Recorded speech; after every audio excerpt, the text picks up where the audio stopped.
It's a matter of opinion if I'm right, but I'm leaving off for now to go outside, putting chores and obligations on our part. Ladies and gentlemen, welcome to another episode of Matter of Opinion. I'm your boy Walls P. Now, if it's your first time here, consider hitting that subscribe button and definitely like the video and share it on your social media platforms.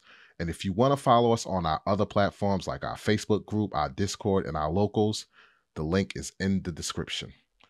Now, on today's episode, I want to talk to you guys about a lady by the name of Tracy Gaeta, a 54-year-old woman who was shot by a police officer in what I would like to call a hit and run, a traffic infraction. Now, this happened on February 22nd, and the family is asking for justice because the way they view it, there's just another prevalent case of police violence on, a black individual. Now, according to the report, Tracy Gaeta, 54, died after a canine officer identified by police officials as Kyle Ribera fired more than 24 shots into a car on February 22nd, according to police body camera footage released this month. The incident began when a driver later identified as Gaeta struck another police officer's car while he was stopped at a red light and drove off. Now again, there's body cam footage of the incident, and we're going to do a walkthrough of that incident and see if this was actually a justified shooting or not. Now in this video, I muted the sound.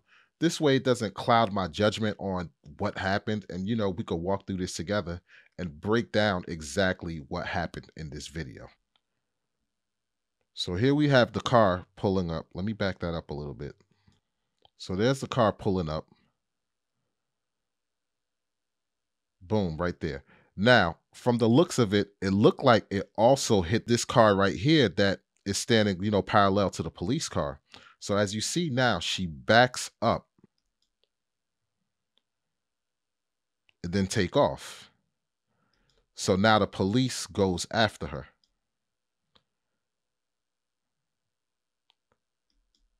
So right there, it seems like she's running through a red light. That's the car right there.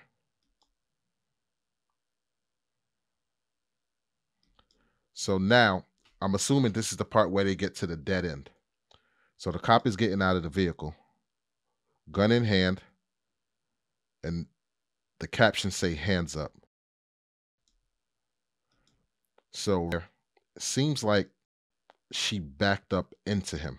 Yeah, she backs up into him at full speed. Now at this point, it looked like he's radioing in, and now he's going to get out and defend himself.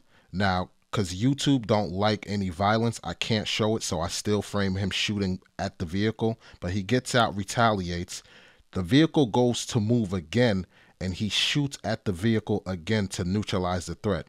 And at this point, it seems like he neutralized the threat. Now that he feels the threat is neutralized, he stopped shooting because there's no motion from the woman. So let's hear what this woman has to say. I feel like they wrongfully killed my mom. There were so many other ways they could have went about it. Her daughter says Gaeta lived in Sacramento and she has no idea why she was in Stockton that day. She says her mom may have been experiencing a mental breakdown. It just doesn't even seem right. My mother was scared and, she would never try to hurt anybody, harm anyone. So I think the officer, didn't need to use such excessive force and use his gun and shoot so many times. So looking at that video, number one, when she hit the police officer and it looked like she also hit the other vehicle, why not stop? Because at that point, you're just looking at an accident. And I know I made a video about how people play games where they'll bump your car, and when you get out to look at the damage, they'll rob you and take all your belongings. But this wasn't the case because you clearly ran into a police officer's vehicle. And like I said, in that video, it also looked like she hit the other car that was parallel to the police car. So why not get out, inspect the damage, get your ticket written up, take it up with insurance. After that, everybody goes home. You go about your business. Easy fix. But then you go into a high-speed chase. Now, I get who the young woman was. I believe she said that was my mother, if I'm not mistaken. But she said that this woman was suffering from a mental breakdown.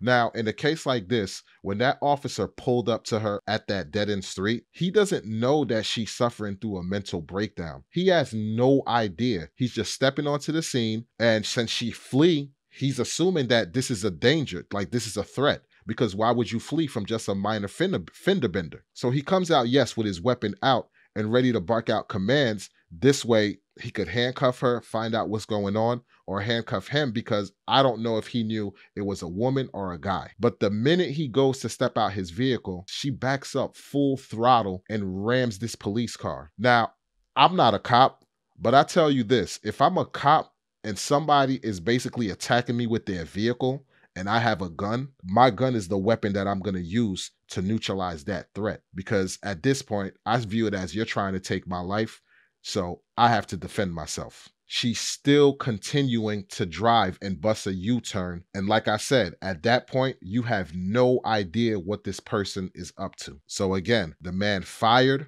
until there was no motion or no movement.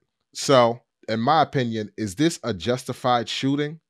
Absolutely. We assume that he should have de-escalated and took all these other measures. But in the heat of the moment, when a person is coming at you with a car, just think about the woman that was mowed down in Elizabeth by that crazy driver. You're not thinking about, oh, should I use a taser? None of that. You're looking at it as my life is in danger and I'm going to do whatever I got to do to protect myself. So this was definitely a justified shooting. I'm sorry for the loss of that family. You know, it's a sad, sad situation. But I can't put this one on the police officer. He did his job. And if she would have never did a hit and run, if she would have just stopped and owned up to the mistake that she did, then a person would not have lost their life. So it's an unfortunate situation, and I get the public is going to try and paint it as a race issue, but I don't see it as a race issue, and I don't see that the police officer did anything wrong in this case. Let me know what you guys think in the comment section. I would love to hear your take on this matter. Let me know, do you think it was a justified shooting or was it an unjustified shooting? Let's have a serious adult conversation about the matter. Again, if it's your first time here, consider hitting that subscribe button, like, and share it amongst your friends. That's going to do it for this episode of Matter of Opinion. I'm your boy Walls P, and I'll catch you guys on the next episode. Peace. It's a matter of opinion.